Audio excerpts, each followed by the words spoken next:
Teman-teman bayangin kalau ini dilakukan, kalau setahun satu konten teman-teman posting di Instagram aja, teman-teman akan dapat 300 konten. Saat teman-teman 300 konten tadi teman-teman post setiap hari ke 7 platform, berarti teman-teman udah generate 2100 konten. Sih perbedaannya jauh banget teman-teman.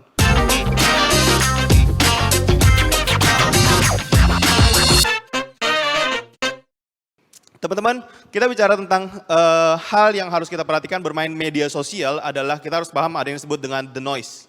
The noise ini apa aja sih? Teman-teman mungkin tahu ya, kita setiap hari mungkin akan melakukan namanya googling gitu ya, dan berapa banyak sih sebetulnya konten yang direkomendasikan, berapa banyak pencarian yang ada di Google teman-teman.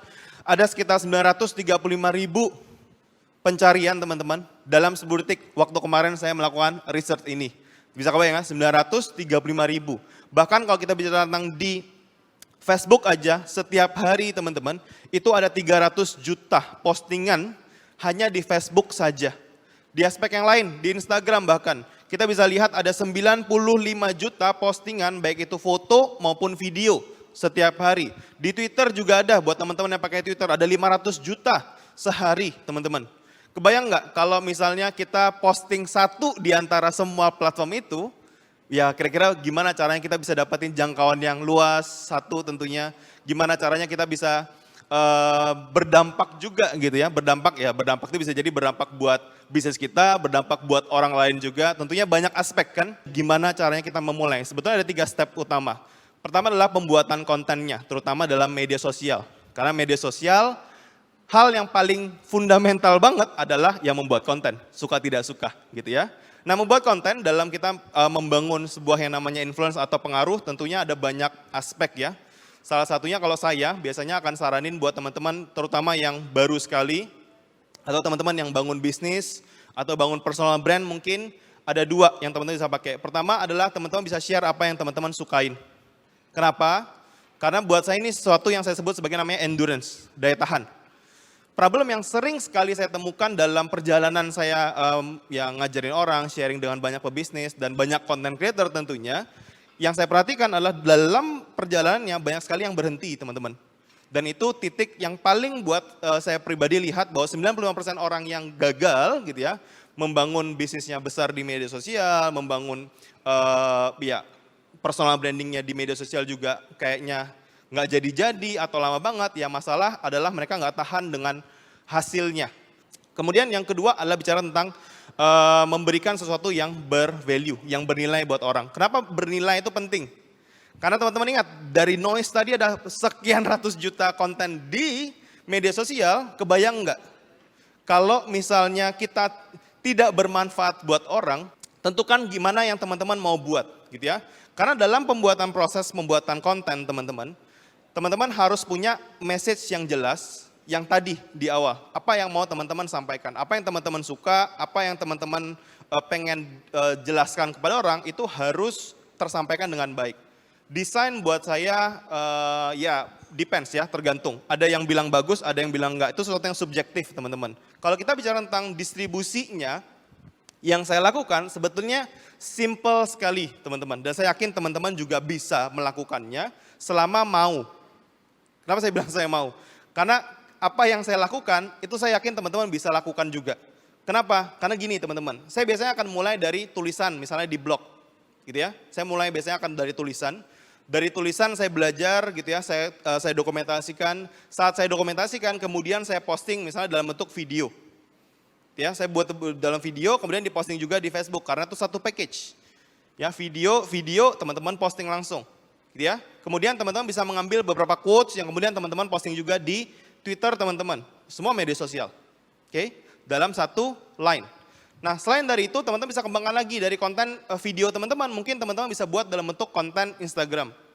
Dari Instagram teman-teman juga bisa buat dalam bentuk konten LinkedIn gitu ya. Teman-teman bisa recreate lagi jadi namanya konten TikTok, kemudian teman-teman puterin semuanya.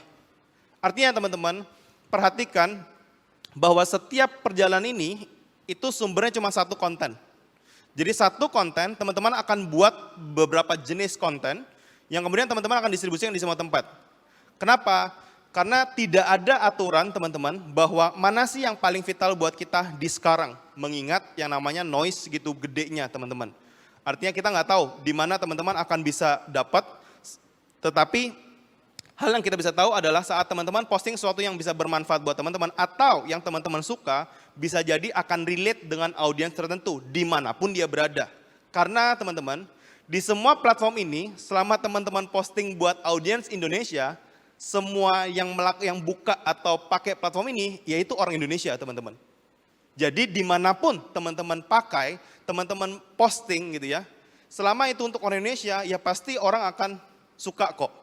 Karena apakah orang yang pakai YouTube di Indonesia nggak boleh punya Facebook, nggak boleh punya Instagram? Ya boleh-boleh aja kan.